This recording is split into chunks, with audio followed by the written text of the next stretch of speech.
شراب میں بھی اٹریکشن ہے شرابیوں کے لیے، لیکن وہ طیب نہیں ہے. تبھی جن کی جو نیچر پر ہے نا، ان کو شراب سے اسمیل آتی ہے، بدبو آتی ہے، وہ کہتے ہیں ہٹاؤ یہاں سے.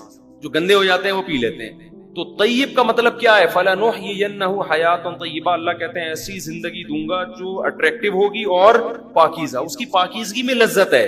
جیسے انسان میلا کچیلا ہو اور ایک دم نہا کے صاف ستھرا ہو، کیسا سکون محسوس ہوتا ہے. تو گناہوں سے توبہ کر کے، برائیوں سے توبہ کر کے، شریعت پہ چل کے، اللہ کہتے ہیں اس کو بھی ایسا ہی سکون محسوس ہوگا جیسے صاف ستھرا ہو گیا. تو خیر میں جلدی سے آیت کو سمیٹتا ہوں.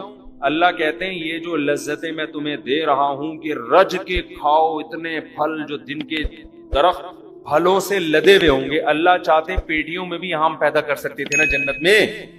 کیا خیال ہے بھائی؟ اللہ چاہتے فریج رکھ دیتے بہت بڑا کہ اس کو کھولو، اس میں آلو بخارا بھی رکھا ہے، خربوزہ بھی رکھا ہے، آم بھی رکھا ہے، اور یہ کچن ہے اس میں سموسہ بھی رکھا ہے، پکوڑا بھی رکھا ہے. نا نا نا، ایسے وہ لذت نہیں ہے جو میں نے بارہا یہ تجربہ کیا ہے. آپ امرود خرید کے کھائیں، زیادہ نہیں کھا سکتے.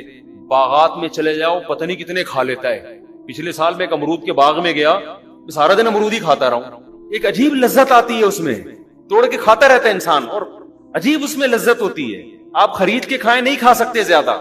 تو درخت میں جو پھل لٹکا ہوا ہوتا ہے نا، سیب کے باغات میں ہم 8-10 سال پہلے گئے، وہاں ہم اور بھی دوست تھے. اگر میں اکیلا ہوتا تو میں سمجھتا شاید میں کو پیٹوں.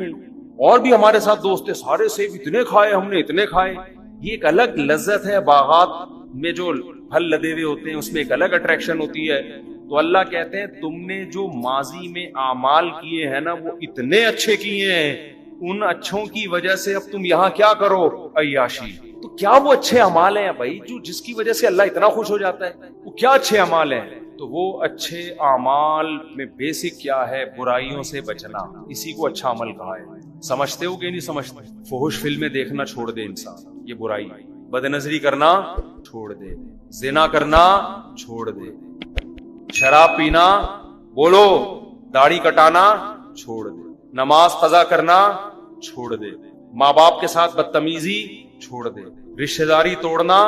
جتنے بھی گناہ ہیں، یہ میں اپنی طرف سے نہیں کہہ رہا، قرآن کہہ رہا ہے ان تجتنبوا کبائر ما تنہون عنہ. جن گناہوں سے تمہیں روکا جا رہا ہے ان میں بڑے بڑے گناہوں سے اگر تم بچ گئے، نکفر عنکم سیئاتکم، چھوٹے چھوٹے کیا کر دوں گا؟ معاف. واہ بھائی واہ، سمجھ میں آ رہی ہے بات؟ یعنی اللہ خود اس کو برائی بھی کہہ رہا ہے، لیکن کہہ رہا ہے اگر چھوٹی ہے تو کوئی بات نہیں. یہی بات بھائی، گورنمنٹ جب قانون بناتی ہے تو گورنمنٹ یہ آپشن دیتی ہے کہ یار یہ لا ہے، لیکن اگر یہ اس لا کی کوئی توڑ بھی دے تو کوئی مسئلہ نہیں ہے، یہ والا لا توڑے گی تو مسئلہ. گورنمنٹ سے پوچھیں گے بھائی کوئی بھی لا توڑو گے سزا ملے گی، چاہے چھوٹا لا بنائے اس لیے جاتے کہ اس کو فالو کیا جائے. اللہ کی رحمت دیکھو، اللہ کہہ رہے ہیں چھوٹے گناہ میں بھی ہونی تو سزا چاہیے تھی، لیکن تم بڑے چھوڑ دو گے تو میری رحمت بھی تو ہے نا. تو چھوٹے موٹے کیا کروں گا؟ چھوٹے موٹے معاف کا مطلب بغیر توبہ کے، کیونکہ توبہ کے ساتھ تو بڑے بھی معاف ہو جاتے ہیں. تو بڑے گناہ کیا ہیں میرے بھائی؟ یہی تو ہیں، زنا کرنا، نماز کا قضا کرنا، داڑھی کاٹنا، شراب پینا. کبھی بد نظری ہو گئی، یہ چھوٹا گناہ ہے. بد نظری کی لت پڑ گئی ہے، یہ کیا ہے؟ یہ بڑا گناہ ہے. کیونکہ صغیرہ گناہ پر اصرار جو ہے نا بار بار، اور بد نظری ایسی چیز ہے کہ جو کبھی کرتا ہے وہی ہمیشہ کرتا ہے. یعنی آپ نے سن لیا کہ کبھی کبھار تو چھوٹا ہے تو آپ نے کہا چلو ایک دفعہ دیکھ لیں، ایسا نہیں ہوتا. وہی متنبی والی بات ہے، ایک خواہش آپ نے پوری کر لی نا، جو جب آپ نظر ہٹاؤ گے وہاں سے، وہ ہزاروں انڈے بچے اس خواہش نے دے دی ہوں. پھر آپ کا دل کرے گا یار وہ دیکھا تھا، وہاں بھی دیکھو، وہاں بھی دیکھو. پھر انٹرنیٹ پر دیکھو گے فوش چیزیں، پھر اس سے آگے بڑھو گے، یہ خواہشات بڑھتی چلی جائیں گی. ایک کام تو فوراً کر لو، بس اس کے بعد میں بیان ختم کرتا ہوں. بریک ضرور لگا لو، جہاں ہو وہیں رک جاؤ. اصل تو یہ کہ کبیرہ گناہ میں انٹرنیٹ پر فحش فلمیں اور یہ جو ہینڈ پریکٹس وغیرہ کی اللہ معاف فرمائے لت پڑ گئی ہے لڑکوں کو، اور یہ جو اس طرح کی بےہودہ حرکتیں بہت زیادہ ہو گئی ہیں. نماز فجر کی تو اکثر لوگ قضا کر رہے ہوتے ہیں. ایک کام ضرور کرو کہ گناہ میں اگر ایک حد تک جا چکے ہو نا، تو ایسا کرو کہ پیچھے آنا شروع ہو گے نا، اس کا پتہ ہے فائدہ کیا ہوگا؟ کم از کم آگے بڑھنے سے رک جاؤ گے. ایک آدمی نے مجھے کہا کہ یار مجھے فحش فلمیں دیکھنے کی عادت ہے، میں جب دیکھتا ہوں میں توبہ بھی کرتا ہوں، صدقہ بھی کرتا ہوں، روزے بھی رکھتا ہوں، سزا بھی دیتا ہوں، صحیح رو رو کے توبہ کرتا ہوں، پھر دوبارہ دیکھ لیتا ہوں، پھر توبہ کرتا ہوں، اور ایسا لگتا ہے اب کبھی نہیں ہوگا، اور اب میں ہمیشہ کے لیے بچ گیا، اور صدقہ بھی کیا، سزا بھی دی، روزہ بھی رکھا، پھر کر لیتا ہوں. میں نے اس سے کہا، میں نے کہا اس روش سے باز نہیں آنا، یعنی اس توبہ سے، یہ سوچ کے کہ مجھ سے بار بار گناہ ہو جاتا ہے تو اب میں صدقہ نہیں دوں گا، روزہ نہیں رکھوں گا اور اب میں گناہ پہ کمپرومائز کر لوں گا، یہ کبھی نہ کرنا۔ سمجھ میں آ رہی ہے بات میں کیا کہنا چاہ رہا ہوں؟ بے شک بار بار گناہ ہو رہا ہے لیکن بار بار توبہ بھی تو ہو رہی ہے نا۔ ٹھیک ہے گناہ چھوٹ نہیں رہا، یہ غلط ہے، اصل تو یہ کہ چھوڑو اس کو، لیکن میں نے کہا اگر یہ کہہ کے توبہ یا صدقہ یا سزا دینا چھوڑ دی نا تو پھر اس سے آگے جاؤ گے۔ ابھی اس سزا کی وجہ سے وہیں بریک لگی ہوئی ہے آپ کی۔ شیطان پتہ ہے کیا کہتا ہے؟ شیطان کہتا ہے تو نے 20 دفعہ توبہ کی ہے، 20 دفعہ اپنے آپ کو سزا بھی دے چکا ہے، روزہ رکھ کے یا صدقہ کر کے، جو بھی سزا انسان اپنے لیے متعین کرے، اور پھر بھی ہو رہا ہے تو چھوڑ یار، کرتا رہے۔ یہ شیطان کا بڑا حربہ ہوتا ہے، کیونکہ یاد رکھو آپ نے خواہش پوری کر لی، یہ خواہش یہاں رکے گی نہیں، نہ یہ آپ کو آگے بڑھائے گی، زنا کی طرف لے کے جائے گی۔ یہ دماغ سے نکال دو کہ یہی بریکیں لگیں گی۔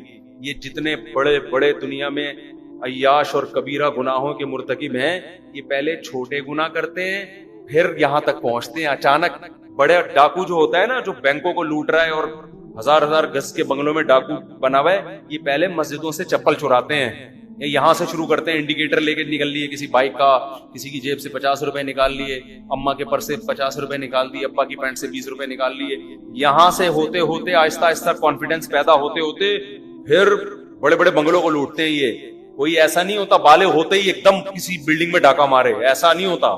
اگر آپ نے گناہ سے توبہ نہیں کی اور اپنے اوپر جرمانہ دے کے، اور پھر میں نے کہا بھائی جب آپ کو یہ فوج فلموں کی عادت پڑ چکی ہے تو نیٹ استعمال نہ کرو میرے بھائی، آپ کمرہ بند کر کے نہ بیٹھو، ایسی جگہ کمپیوٹر نہ رکھو جہاں تنہائی ہوتی ہے، بہت ساری چیزیں ہیں، اور بھی اس کے بہت نسخے ہیں، طریقے ہیں، ابھی میں اس کی ڈیٹیل میں نہیں جا رہا۔ تبلیغ میں وقت لگاؤ 4 مہینے کے لیے، تاکہ ایک طویل عرصے تک جب اس سے دور رہو گے تو دور رہنے کی عادت، جیسے گناہ کرتے کرتے کرنے کی عادت ہوتی ہے، دور رہتے رہتے رہنے۔ ایک صاحب نے مجھے بتایا میں 4 مہینے کے لیے گیا اور میری یہ عادت بالکل چھوٹ گئی تھی، واپس آیا پھر مجھ پر اتنا غلبہ ہوا میں نے پھر یہ گناہ کر لیا۔ اب وہ مایوس ہو گیا، یار 4 مہینے لگانے کا بھی کوئی فائدہ نہیں۔ میں نے کہا نہ، یہ 4 مہینے تک اتنا دور رہے ہو نا تو یہ شیطان نے بہت تمہارے دل میں وہ جمع کر دیا تھا ایک گناہ کا جذبہ، وہ اس سے کبھی بھی یہ نہ کہنا کہ 4 مہینے کا فائدہ نہیں ہوا، ہو گیا فوراً توبہ کرو، چلے کے لیے نکل جاؤ، لڑو بھائی، ہتھیار ڈال دیے تو جہنم کی آگ ہے، لڑتے رہے تو شاید اللہ بخش دے گا۔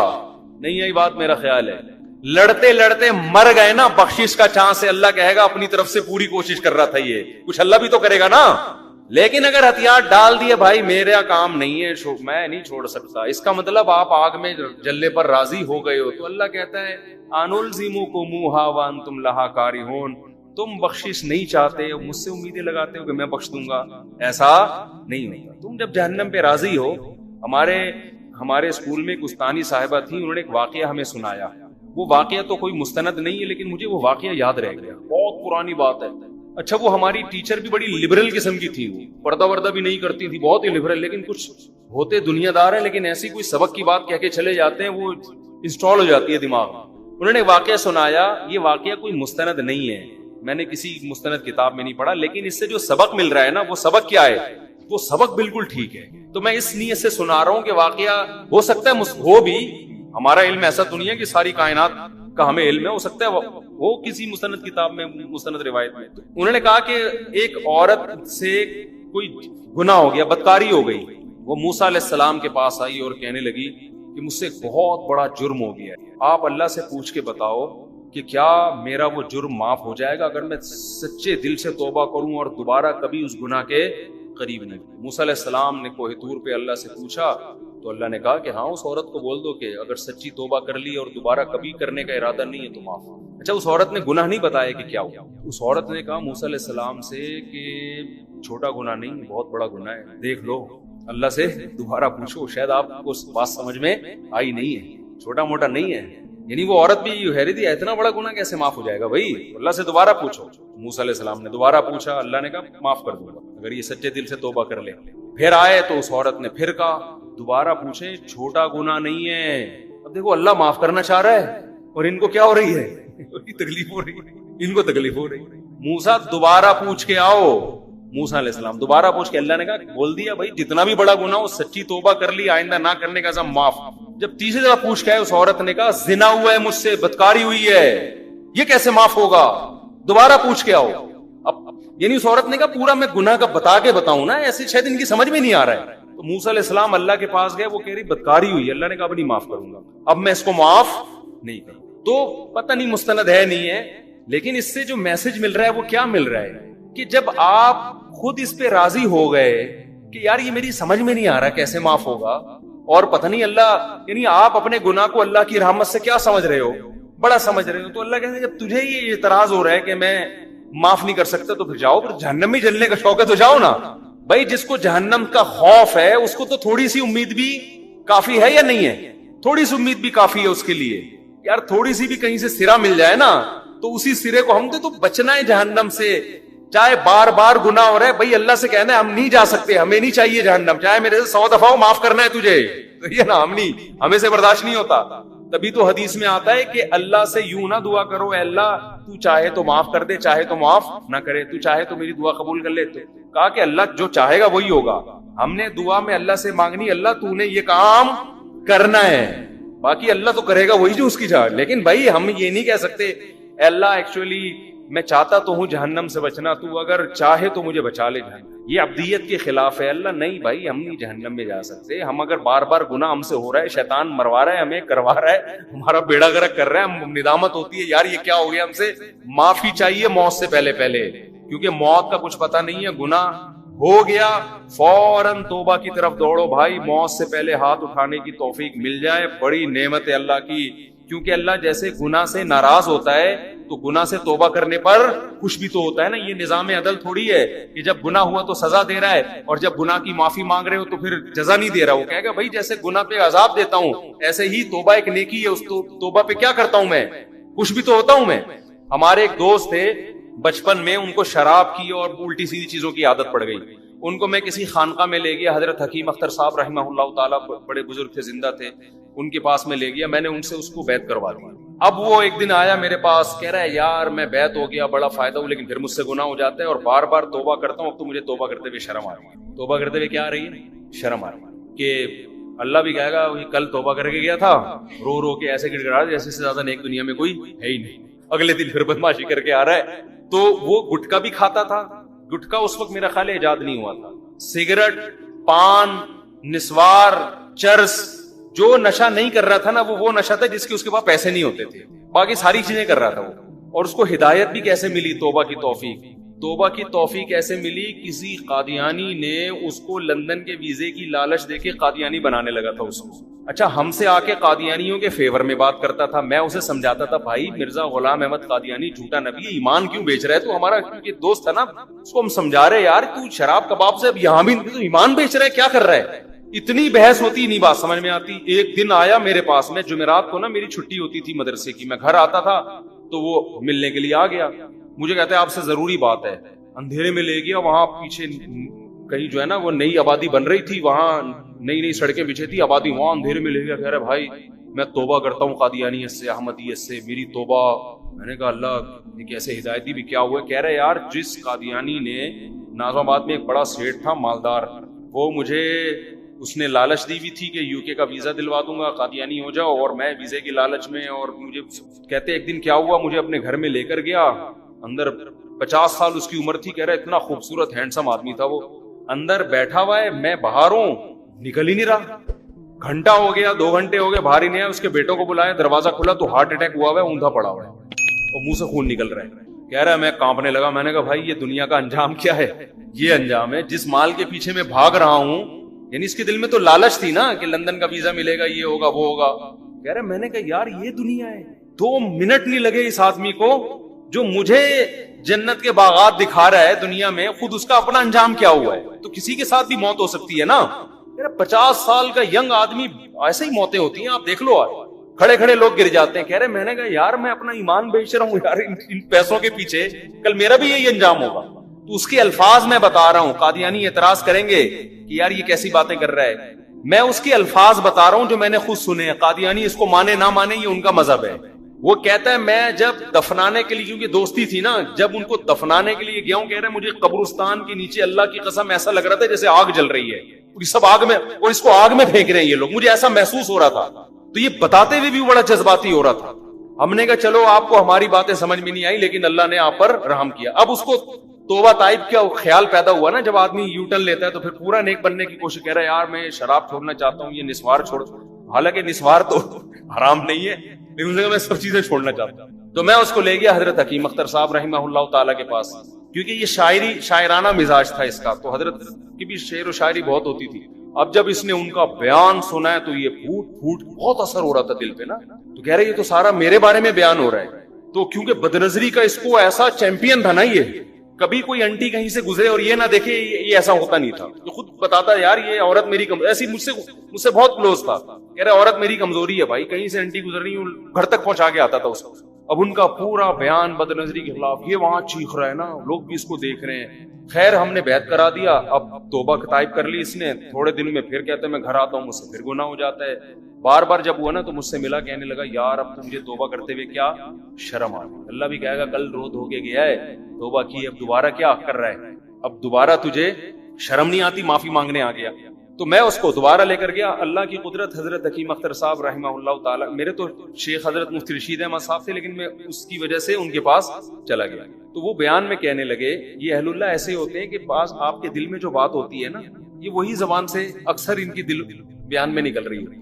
انہوں نے کہا کہ دیکھو جب تم سے گناہ ہوتا ہے نا، توبہ ٹوٹتی ہے، اس وقت شرم آنی چاہیے، توبہ کرتے ہوئے شرم نہ کھاؤ، توبہ توڑتے ہوئے شرم آنی چاہیے، توڑتے ہوئے شرم آنی رہی ہوتی کے لیے اس کو ہرن کا شکار کرنا ہے، تو اگر اس کو بکری جیسی باڈی دے دی جاتی تو وہ ساری زندگی ہرن کی لالچ میں بیٹھا رہتا اور کوئی ہرن اس کو لفٹ کرانے کے لیے تیار نہیں ہوتا، نہ کوئی ترس کھاتا۔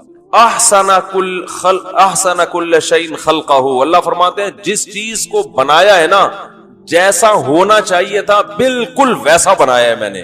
یہ اس کی علامت ہے کہ کوئی بنانے والا ہے، یہ آٹومیٹیکلی خود سے نہیں بنی، ارے بھائی خود بخود بنی ہوتی تو اتنا خوبصورت نظام تو نہیں ہوتا۔ اچھا دیکھو کچھ جانور ایسے ہیں جن کے جبڑے میں طاقت بہت ہے اور چیڑ پھاڑ کی صلاحیت بہت ہے، ان کی سپیڈ کم ہے۔ اب دیکھو ہرن کی اور شیر کی سپیڈ ایک جیسی ہوتی تو شیر نے تو جنگل کے ہرنوں کا سب کا تیا پانچا برابر کر دینا تھا نا۔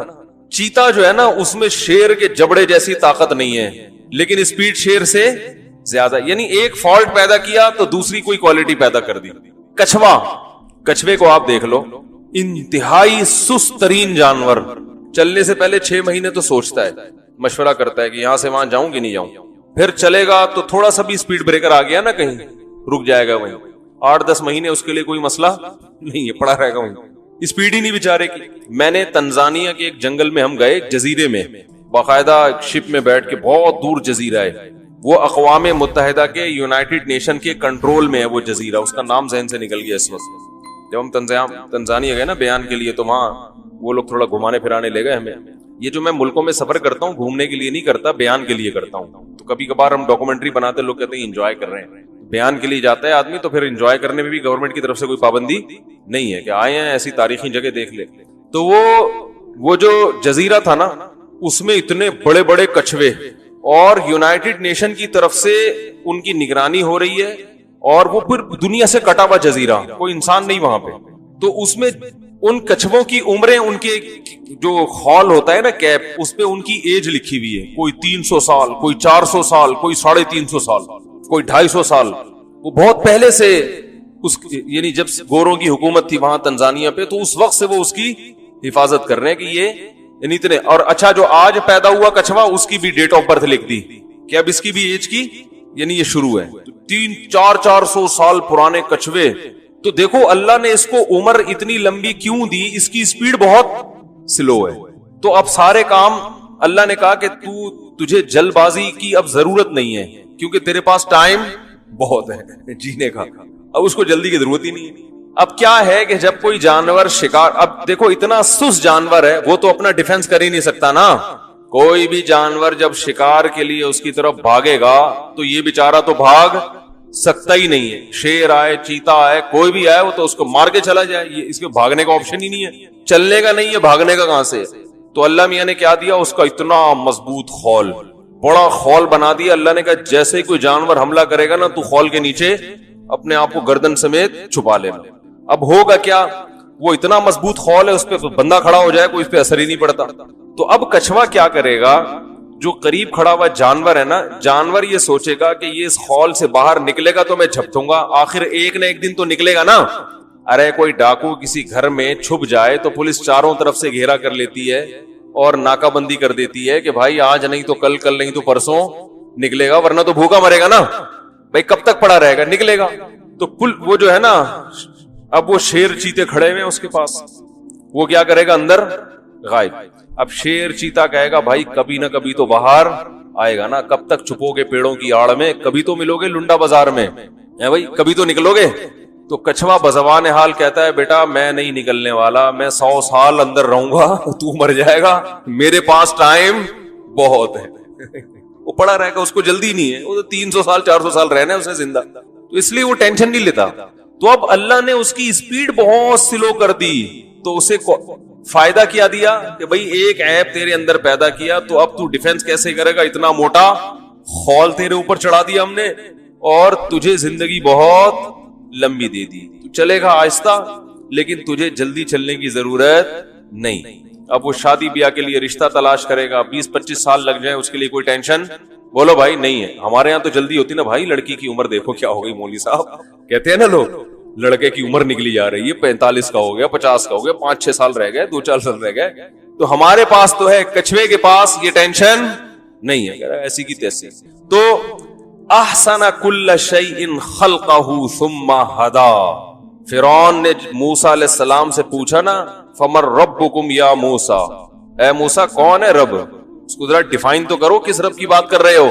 تو موسیٰ علیہ السلام نے ان شارٹ حضرت یعنی اللہ تعالیٰ کی ایسا ڈیفائن کیا کہ اس سے بہترین طریقے سے ڈیفائن کرنا اللہ کو ممکن ہے ہی نہیں. موسیٰ علیہ السلام نے کہا احسن کل شیء خلقہ ثم ہدا, میں اس رب کی بات کر رہا ہوں جس نے ہر چیز کو بہترین طریقے سے بنایا اور اسے اس کی نیچر کے راستے پہ چلا دیا, بنایا بھی اور راستے پہ چلایا بھی.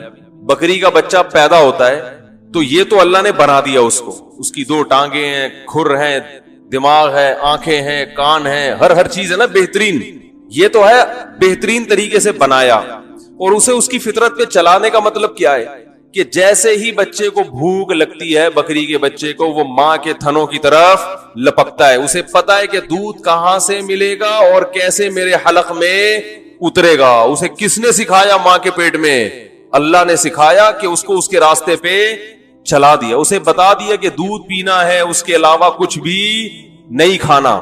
بچہ بکری کا بچہ پیدا ہوتا ہی ہے, ابھی آنکھیں پوری طرح کھلی نہیں ہوتی, ماں کے تھن تلاش کر رہا ہوتا ہے, کہاں ملے گا مجھے, اور تلاش میں ہوتا ہے بس مجھے دودھ چاہیے. تو یہ بھائی کہاں سے اس کو پتہ چل رہی ہیں یہ چیزیں. تو اللہ بھی فرماتے ہیں کہ تم اس کائنات میں عیب تلاش کرو, شہد کی مکھی کو اٹھا کے دیکھ لو, اللہ نے اس کو بنایا شہد بنانے کے لیے, سر سے لے کے دم کی آخری حصے تک ہر عضو اس کا اسی حساب سے ڈیزائن کیا گیا ہے کہ وہ کیا بنائے, شہد بنائے. اسی حساب سے آنکھیں دی گئیں, اسی حساب سے اتنا سب کھوپڑی میں دماغ, اس میں ایسی ٹائٹ انسٹالیشن ہوئی ہے کہ وہ بائی ایئر سفر کرتی ہے اور اسے ٹریگنومیٹری کا علم سیکھنے کی ضرورت نہیں, بائی ایئر سفر کرتے کرتے چھتے پہ پہنچ جائے گی. یہ جو شہد کی مکھی چھتوں تک واپس پہنچتی ہے یہ آسان نہیں ہے, سائنسدان حیران ہے یہ جاتی کیسے ہے, اتنا دور نکل کے اس کو راستے یاد کیسے رہتے ہیں کہ کہاں واپس آنا ہے. دیکھو جب انسان زمینی سفر کرتا ہے نا تو علامتیں دیکھ دیکھ کے جاتا ہے, وہ آسان ہے.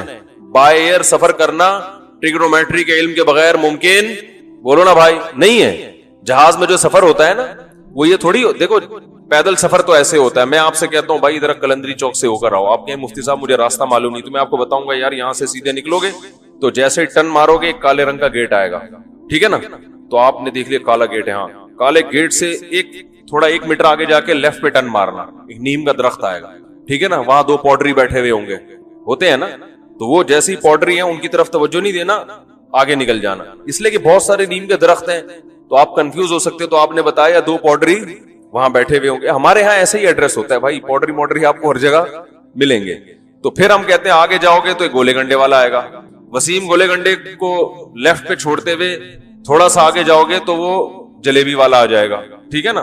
تو ایسے ہم ایڈریس سمجھا رہے ہوتے ہیں, جتنا دور پہنچانا ہے آدمی بولو نا بھائی پہنچ جاتا. لیکن جب بائی ایئر سفر کرو گے, جیسے بھی یہ لاہور سے کراچی, تو یہ تو نہیں کہ پائلٹ کو یہ بتایا جائے بھائی تو جب لاہور سے اٹھے گا نا ذرا نیچے دیکھتے رہنا بادشاہی مسجد آئے گی, بادشاہی مسجد سے نا آگے مینار پاکستان سے سیدھا ٹرن مارنا, ایسا نہ ہو آگے وہ انڈیا نہ نکل جانا, ادھر ٹرن مارنا تو ملتان تھوڑا آگے جا کے, اتنی جلدی آئے گا نہیں لیکن میں مثال دے رہا ہوں کہ ملتان کے لال رنگ کا نا وہ ایک عمارت نظر آئے گی, سمجھ لو آدھا راستہ طے ہو گیا ہے, ملتان آ گیا. ملتان سے تھوڑا آگے ٹرن مارو گے کھیت آنا شروع ہو جائیں گے کھجور کے, سمجھ لو سکھر کیا ہو گیا بھائی, ایسے سفر کرتا ہے جہاز.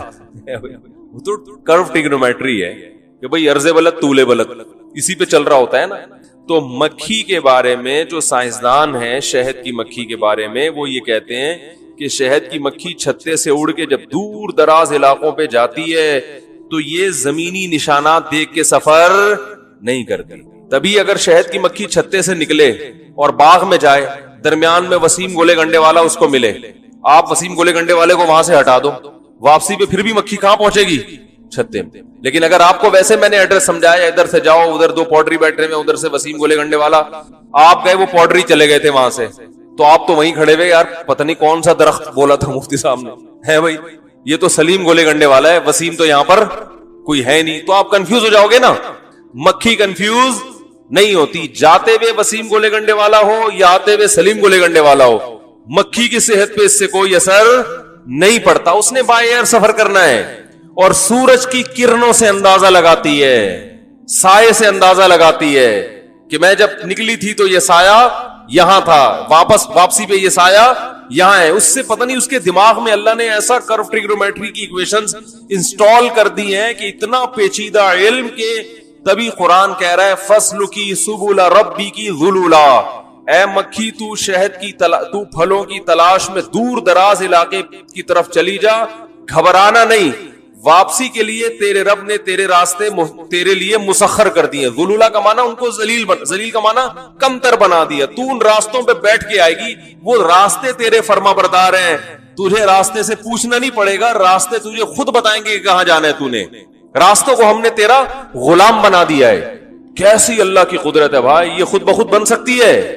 یہ اللہ فرما رہے ہیں کہ اس کائنات میں غور کرو, تمہیں کوئی عیب نظر نہیں آئے گا. اور فرجع البصر کرتین, بار بار نگاہ اٹھا کے دیکھو, ہل تری من فطور, کوئی فطور تمہیں نظر آیا اس میں.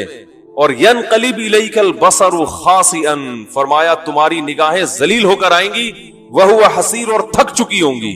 یہ ذلیل کا لفظ اللہ کیوں استعمال کر رہے ہیں, یہ چیلنج ہے. جب کوئی مناظرے کا چیلنج کرتا ہے نا, تو بھائی آ کے دکھا, تو آ ذرا میرے سے بحث کر, تو یہ اس کو کہا جاتا ہے جو مان نہ رہا ہو. تو اللہ یہ وجہ بتا رہے کہ انسان میرے وجود کو نہیں مانتا, میری قدرت کو نہیں مانتا. اللہ کہتے آؤ میدان میں ذرا چیلنج ہے, نظر اٹھا کے ذرا اس کائنات میں غور کرو, عیب تلاش کرو. اللہ فرماتے ہیں تم تلاش کرتے کرتے بالآخر کیا ہو جاؤ گے, رسوا ہو جاؤ گے. یہ مناظرہ جو تم نے اللہ سے کیا تھا, یہ مناظرہ تم ہار جاؤ گے, بھری محفل میں رسوا ہو جاؤ گے. جو ایتھیسٹ ہے نا, اللہ کے وجود کا انکار کرنے والے, وہ ان بیسک چیزوں کا جواب دیتے ہی نہیں ہے, کیونکہ ان کو پتا ہے کہ جو بیسک اللہ کے وجود کے دلائل ہیں ان کا جواب دیا تو ہم کیا ہو جائیں گے, رسوا ہو جائیں گے, ذلیل ہو جائیں گے. میں نے ایک ایتھیسٹ سے پوچھا تھا نا کہ بتا بھائی, ایک کاغذ پہ کسی انسان کی تصویر بنی ہوئی ہو, بے جان, 2 آنکھیں, 1 ناک, 1 کان, سر, ہونٹ اور ناک, یہ بے جان ہے نا, تصویر بنی ہوئی ہو. اگر ڈارون نے یہ دعویٰ کیا ہوتا کہ یہ تصویر جو کاغذ پہ بنی ہوئی ہے بے جان, یہ اتفاق سے وجود میں آئی ہے, تو مان لیتے. کیا ہو گیا بھائی, مان لیتے. وہ کہتا کروڑوں سال میں رنگ کے ڈبے یوں یوں مل ملا کے پورا خوبصورت سا تصویر بن گئی. تو اس کا جواب کیا ہے؟ یہاں جتنے اللہ کے منکر ہیں نا, آج کل ملحد بہت پھیل رہے ہیں یوٹیوب پہ, وہ سب چپ ہو جائیں گے, کبھی نہیں کہیں گے کہ ہاں ایسا ہی ہے. وہ پھر فوراً آپ کو بایولوجی کی پیچیدہ باتوں کی طرف لے جائیں گے. ابے تو یہ بتا بھائی کہ یہ بن سکتی ہے, وہ کہے گا نہیں بن سکتی بھائی, کروڑوں اربوں سال میں بھی ایسا نہیں ہو سکتا کہ ایک خوبصورت سی بے جان تصویر خود بخود بن جائے. ہم تصویر سے آگے چلتے ہیں, جب تصویر نہیں بن سکتی تو بے جان پتلا بن سکتا ہے, ایک بت. بولو نا بھائی, ایک بت بن گیا خود بخود کروڑوں سال میں نا, وہ ایسے یوں ہوائیں چلی اور ایسے تراش خراش کے جیسے بامیان کے بڑے بڑے بت تھے نا, ایسا ایک بت مجسمہ بن کے سامنے آ گیا.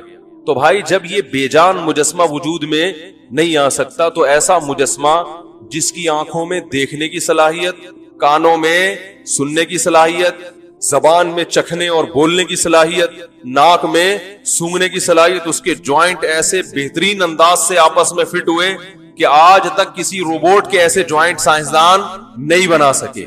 آج تک مصنوعی جوائنٹ ایسے پیدا نہیں ہو سکے. جو اسٹیل کے گھٹنے ملتے ہیں نا, جو بولیں ملتی ہیں, وہ ایسی نہیں ہے جیسی اللہ نے ہماری باڈی میں لگائی ہیں, اور ایسے خوبصورت انداز سے ڈیزائن کیا اللہ تعالیٰ نے. چلتا ہے, پھرتا ہے, اس کے جذبات ہیں, افسوس ہوتا ہے تو رونا شروع کرتا ہے, اپنے غم کا اظہار کرتا ہے, خوشی ہوتی ہے تو ہنستے ہوئے اپنی خوشی کا اظہار کرتا ہے, محبت بھی کرتا ہے, نفرت بھی کرتا ہے, ڈرتا بھی ہے, بہادری بھی دکھاتا ہے, سخاوت بھی ہے, بخل بھی ہے, وفاداری بھی ہے, بے وفائی بھی ہے. یہ بت میں اتنی ساری کوالٹیز ڈال دی گئی ہوں, اور اس میں نسل بڑھانے کی طاقت اور قوت بھی ہے, غیرت بھی ہے, حیا بھی ہے, شرم بھی ہے, وفاداری بھی ہے. یہ ساری کی ساری کوالٹی اس بت کے اندر ڈال دی گئی ہو تو بے جان بت کے بارے میں تو کوئی یہ تھی نہیں کہتا کہ غات خود سے وجود میں آیا ہے, اور یہ چلتے پھرتے بت کے بارے میں کہتے ہیں کہ یہ اتفاق سے وجود میں آ گیا. تو یہ عقل پہ ماتم کرنے کا دل کرے گا کہ نہیں کرے گا؟ تو اللہ نے انسان کے بارے میں فرمایا کہ فرجع البصر وفی انفسکم, اپنی ذات میں غور کرو, اس میں بھی تمہیں کوئی عیب نظر نہیں آئے گا. بعض لوگ اس پر یہ اشکال کرتے ہیں کہ بہت سے معذور بچے بھی تو پیدا ہوتے ہیں, ان میں تو عیب ہے. کیا خیال ہے, کہتے ہیں کہ نہیں کہتے؟ بعض کھیتیوں میں کیڑے لگے ہوئے ہوتے ہیں, پھل توڑو تو اندر کیا نکلتا ہے بھائی, خراب ہوتے ہیں وہ, تو یہ عیب ہے نا. تو بھائی یہ عیب جو ہے نا, جب اللہ نے انسانوں کو پیدا کیا, کروڑوں اربوں انسانوں کو عیب کے بغیر پیدا کیا, تو یہ اس کی علامت ہے کہ یہ عیب قدرت میں عیب کی وجہ سے نہیں ہے. اگر ہوتا تو ہر ایک میں فالٹ ہوتا, بلکہ اس عیب میں بھی اللہ کی کوئی حکمت اور مصلحت ہے. وہ یہ بتانا چاہتا ہے کہ میں اس طرح بھی پیدا کر سکتا ہوں. دیکھیں, ایک انجینئر بڑی خوبصورت عمارت بناتا ہے, ہر عمارت بہت خوبصورت, ایک اس نے ٹیڑھی میڑھی بنا دی. تو اب آپ اس کی ایک ٹیڑھی میڑھی عمارت کو دیکھ کے کہہ رہے ہیں کہ یہ عیب دار چیزیں بناتا ہے, یا اس کو عمارت بنانی آتی نہیں ہے. تو کہے گا بھائی میری جو قدرت کا شاہکار ہے وہ بلڈنگیں جو میں نے بنائی ہیں ان کو جا کے دیکھ, ان سے تمہیں پتہ چل جائے گا ہر طرح کی بلڈنگ بنانا جانتا ہوں. یہ جو میں نے ایسے کی ہے نا, یہ بتانے کے لیے نہیں کہ میں عیب دار ہوں, یہ بتانے کے لیے کہ میں یہ بھی کر سکتا ہوں. ٹھیک ہے نا, جب میرا ارادہ ہوتا ہے تو میں جو چاہے کر لیتا ہوں, اس میں میری اللہ کی حکمتیں مصلحتیں ہیں. تو اللہ تعالیٰ نے انسان کو بے عیب بنایا. عیب سے مراد جس چیز کو انسانوں میں عیب سمجھا جاتا ہے. خوراک, ہمارا جو باڈی کا امیونٹی سسٹم ہے اتنا عجیب و غریب ہے. یہ جو کورونا وائرس ہے نا, ایک سائنٹسٹ تھے, ان سے میں نے اس کے بارے میں معلومات لی کہ یہ جو کورونا وائرس ہے نا, کرونا, اس کو کرونا تو پتہ ہی ہے کیوں کہتے ہیں, اس کے ایسے سینگ نکلے ہوئے ہوتے ہیں نا, کراؤن سے نکلا ہے. کراؤن کسے کہتے ہیں؟ وہ جو تاج نہیں ہوتا, کیا ہو گیا بھائی, وہ تاج ہوتا ہے نا, اس کے اوپر سینگ نکلے ہوئے ہوتے ہیں, تو کراؤن ہوتا ہے نا وہ. تو اسی یہ جو وائرس ہے نا, یہ اتنا چھوٹا ہے, اس کے بھی کیا ہے, ایسے تاج سے نکلے ہوئے ہیں. تو اس لیے اس کا نام کیا پڑ گیا میڈیکل سائنس میں, کرونا. تو یہ بہت ساری قسموں کے ہیں. یہ جو ہمارا والا کرونا جس نے اس پدے نے جو بدماشی مچائی ہوئی ہے دنیا میں, یہ پہلی دفعہ آیا ہے. یہ والا جو نوول کرونا جسے کہتے ہیں, یہ عام بیکٹیریا سے 200 گنا چھوٹا ہے. اب میرا مقصد کوئی میڈیکل سائنس کی بغراتیاں آپ کے سامنے پیش کرنا نہیں ہے. یہاں آپ کے مفتی صاحب نے پتہ نہیں کیا ٹاپک شروع کر دیا. بس بتانے کہ اللہ کی قدرت دیکھو کہ جب کوئی بیماری حملہ کرتی ہے تو ہماری باڈی اس سے لڑتی کیسے ہے. تو یہ خود بخود تھوڑی ہو سکتا ہے یہ سسٹم. تو یہ جو کورونا نوول ہے نا, یہ بدماش یہ ہے جس نے بدماشی دنیا میں مچائی ہوئی ہے. یہ عام بیکٹیریا سے جو چھوٹے چھوٹے جو ہمیں نظر نہیں آتے, ان سے 200 گنا سے بھی زیادہ چھوٹا ہے. اس لیے میں نے تو اس کو, ڈاکٹر نے تو کورونا نوول کا نام دیا, لیکن میں نے اس کو پدے بدماش کا نام دیا ہے. ٹھیک ہے, ہماری دیسی زبان میں اس کو کیا کہتے ہیں, ٹھگنا بدماش. پدا نہیں, ٹھگنا بدماش, ٹھگنا. تو آئندہ میں اس کو کورونا اس کو جب بھی تعبیر کروں گا تو ٹھگنا, اس سے پتہ چلتا ہے ٹھگنے لوگوں سے ہوشیار رہا کرو. ٹھیک ہے, بعض ٹھگنے ہوتے بہت چھوٹے چھوٹے ہیں, لیکن وہ دماغ ان کا بہت کام کر رہا ہوتا ہے. سارے نہیں ہوتے جو میرا بیان سن رہے ہیں ان کے علاوہ. تو اب دیکھو 200 گنا چھوٹا ہے. یہ کر کیا رہا ہے بدماشی؟ ہر وائرس یہی کرتا ہے. یہ وائرس کم بخت آپ کے ناک سے جب گھسا نا, اندر گیا پھیپڑوں میں, تو پھیپڑوں سے جا کے یہ چپک جاتا ہے. اچھا, یہ کوئی حیات جانور نہیں ہے, جرثومہ نہیں ہے. جیسے بیکٹیریا میں تو جان ہوتی ہے نا, ہل رہے ہوتے ہیں, اس کو تو اسپرے کرو مر جائیں گے فوراً, یا اینٹی بایوٹک کھاؤ فوراً ختم ہو جاتے ہیں. اس کی مثال دیتے ہیں ڈاکٹر, جیسے بیج ہے نا, نہ اس میں روح ہے اور نہ اس کو بے جان کہہ سکتے ہیں. جیسے پودے زی روح چیز تو نہیں ہوتے مگر ہوتے جاندار ہیں. تو یہ جب ہمارے پھیپڑوں میں جا کے چپکتا ہے, ہمارے سیل میں داخل ہوتا ہے, تو جیسے بیج جو ہے نا, بیج جب آپ زمین میں بوتے ہیں تو وہ اپنے حساب سے اپنے حساب سے اگنا شروع ہو جاتا ہے نا، اپنے حساب سے. تو یہ بھی جب پھیپھڑوں میں جاتا ہے تو جو ہمارے سیل ہیں ان کو اپنے حساب سے تبدیل کرنا شروع کر دیتا ہے. اور وہ کیا ہوتے ہیں کہ ہمارے جو سیل ہے نا وہ کورونا وائرس میں چینج ہونا شروع، 1 سے 2، 2 سے 4، 4 سے 8، 8 سے 16، 16 سے 32 ملٹی پلائی ہونا شروع ہو جاتے ہیں. اب اللہ کی قدرت دیکھو کہ جیسے ہی ہماری باڈی میں کوئی وائرس داخل ہوتا ہے نا تو ہمیں پتہ بھی نہیں ہوتا، ہماری باڈی اس وائرس کی باقاعدہ اسٹڈی کرنا شروع کر دیتی ہے. سمجھ رہے ہیں؟ وہ یہ دیکھتی ہے ہو کیا رہا ہے، یہ کون سا بدماش کس راستے سے آیا ہے اور اس کو پکڑنا کیسے ہے. تو باقاعدہ ہمیں نہیں پتا، ہم گھوم رہے ہیں، ہو سکتا ہے ہمیں یہاں پتہ نہیں کتنے لوگوں کو پازیٹیو ہو. گھبرائے نہیں، بھاگے نہیں، بیٹھے رہیں فاصلے سے بیٹھے ہوئے، ٹائم لگائے گا یہاں سے وہاں پہنچنے میں، ٹھیک ہے. تو یہ کیا کرتا ہے بدماش کہ یہ جیسے لنگس میں داخل ہوا اور وہ کیا ہوا، وہ کورونا بننا وہاں پہ اسٹارٹ ہو گیا، 1 سے 2، 2 سے 4، اور پھیپھڑے ختم ہونا شروع. ہمیں نہیں پتا ہوتا، لیکن جیسے ہی یہ حملہ کرتا ہے، ہماری کوئی بھی وائرس حملہ کرتا ہے، ہماری باڈی سب سے پہلے اس کو اسٹڈی کرنا، جیسے باقاعدہ کتابیں کھول کھول کے نہیں سائنسدان تحقیق کر رہے ہوتے یہ ہوا کیا ہے، ٹھیک ہے نا، ایسے باڈی اس کو اسٹڈی، کوئی بھی وائرس آتا ہے نا باڈی اسٹڈی کرتی ہے ہو کیا رہا ہے. پھر ہماری باڈی جب سمجھ جاتی ہے نا تو اینٹی باڈیز بناتی ہے. اب اگر سمجھنے میں باڈی نے ٹائم بہت لگا دیا تو انا للہ و انا الیہ راجعون. اس کی مثال ایسے جیسے کسی ایسی آرمی نے آپ کے ملک پہ حملہ کیا جس آرمی کے اٹیک کے طریقے آپ جانتے تھے، اس کے ویپن سے بھی آپ واقف تھے، تو اس اور راستوں کا بھی پتا تھا یہاں سے آتی ہے، تو وہاں تو فوراً دفاع کے لیے پہلے سے آرمی تیار ہوتی ہے نا. تو جو وائرس ہماری باڈی کو پہلے سے اٹیک کرتے رہے ہیں یا باڈی ان کا اٹیک جھیل چکی ہے، تو وہ وائرس تو جیسے ہی باڈی میں آتا ہے باڈی فوراً پکڑ کے اس کا گلا گھونٹ کے مار دیتی ہے. اس کے لیے تو باڈی، تبھی جن کو بچوں کو خسرہ نکلتا ہے یا چکن پاکس نکلتا ہے تو آپ کو پتا ہے کہ وہ دوبارہ نہیں ہوتا، کیونکہ وہ دوبارہ باڈی میں اتنا دفاعی نظام اتنا مضبوط ہو چکا ہوتا ہے، باڈی کو پتا ہے کہ یہ دشمن یہاں سے حملہ کرتا ہے اور یہ ویپن استعمال کرتا ہے، اس کو وہیں پٹخ کے مار دو. لیکن یہ والا وائرس چونکہ نیا ہے تو جب یہ آتا ہے تو باڈی کیا کرتی ہے، اس کو سمجھتی ہے کہ ہو کیا رہا ہے. پھر کیا کرتی ہے ہماری باڈی، اینٹی باڈیز بناتی ہے. اب جو پاورفل لوگ ہیں نا صحت مند، ان کو ٹائم مل جاتا ہے اینٹی باڈیز بنانے کا. تو اللہ کی قدرت جو میں اصل بتانا چاہ رہا تھا کہ باڈی جو اینٹی باڈیز بناتی ہے وہ بالکل اسی وائرس کی شکل کی ہوتے ہیں جو جس شکل کے وائرس نے اٹیک کیا ہوتا ہے. جیسے یہ وائرس ہے نا اس کے سینگ ہے، تو ہماری باڈی اسی قسم کے سینگ بنائے گی، ایسے اینٹی باڈیز بنائے گی جو اس میں جا کے پھنس جائیں گے. یہ بالکل ایسے جیسے نٹ کی جو پہ ہم چوڑیاں چڑھاتے ہیں تو وہ چوڑیاں اسی نٹ کے حساب سے بناتے ہیں نا. اب آپ مجھے بتاؤ کسی نٹ پہ وہ کیا کہتے ہیں، وہ جو اسکرو ہے اس پہ جو نٹ چڑھانے کے لیے یہ خود بخود بن سکتا ہے؟ یہ تو آپ کو جا کے آرڈر دینا پڑتا ہے پلمبر کو کہ یار یہ اسکرو ہے، اس کے حساب سے کیا بنا دو، نٹ بنا دو. تو وہ اس کی شکل دیکھتا ہے، اس کو ناپتا ہے کتنا، اسی حساب سے بناتا ہے. یہ خود بخود نہیں ہوتا. تو یہ وائرس جب باڈی میں پیدا ہوتا ہے نا، باڈی میں گھستا ہے، تو ہماری باڈی کیا کرتی ہے، بالکل اسی جیسی اینٹی باڈیز بناتی ہے. انہی کے اتنے ہی سینگ ہوتے ہیں، وہی شکل ہوتی ہے، تاکہ یہ جا کے اس میں بولو نا یار کیا ہو گیا، پھنس جائے.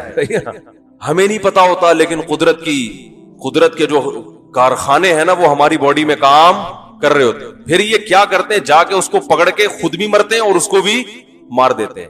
اور پھر آہستہ آہستہ ہماری باڈی اینٹی باڈیز بنا کے وہ جہاں جہاں وہ کمبخت ٹھگنا گھوم رہا ہوتا ہے نا، اسی جیسے ٹھگنے ہماری باڈی اس کے پیچھے بھیجتی ہے. بالکل ایسے ہے جیسے کسی ملک کی آرمی نے حملہ کیا اور ہماری آرمی پہلے اس کو سمجھے کہ حملہ کہاں سے کیا، ان کے پاس ویپن کون کون سا ہے، ان کو پکڑنا کیسے، پوری اسٹڈی کر کے پھر حملہ کرے. اور جتنے بندے انہوں نے چھوڑے تھے اسی سائز کے اتنے بندے ان کے پیچھے چھوڑ کے جو فدائی حملہ کرتے ہیں. کیونکہ اینٹی باڈیز جو ہے نا جب یہ وائرس کو مارتی ہیں تو خود بھی کیا ہو جاتی ہیں، ختم. یہ بالکل فدائی حملہ ہے، وہ جا کے دھماکے ہو رہے ہیں. اور ہماری باڈی کو زندہ رکھنے کا قدرت کی طرف سے بولتے کیوں نہیں یار انتظام ہو رہا ہے. پھر کیا ہوتا ہے کہ ہماری باڈی ایک وائرس کم وقت کو بھی نہیں چھوڑتی، لیکن اس کے بعد باڈی اتنی مضبوط ہو جاتی ہے کہ دوبارہ کوئی ٹھگنا ہمیں بیمار نہیں کر سکتا. وہ اینٹی باڈیز باڈی میں ہمیشہ کے لیے رہ جاتی ہے کہ اب تو آ کے دکھا. پہلی دفعہ تو ہمیں پتہ نہیں تھا، اسٹڈی میں ٹائم لگا تھا نا، اب تو آ کے دکھا. تبھی کہتے ہیں نا کورونا سے جس کو ایک دفعہ اٹیک ہو گیا دوبارہ اٹیک کا چانسز بہت کم ہوتے ہیں. تو یہ تو میں نے ایک چیز بتائی ہے، ہر بیماری کے ساتھ یہی ہو رہا ہے اور 24 گھنٹے ہو رہا ہے. دیکھو جب ہماری روح نکلتی ہے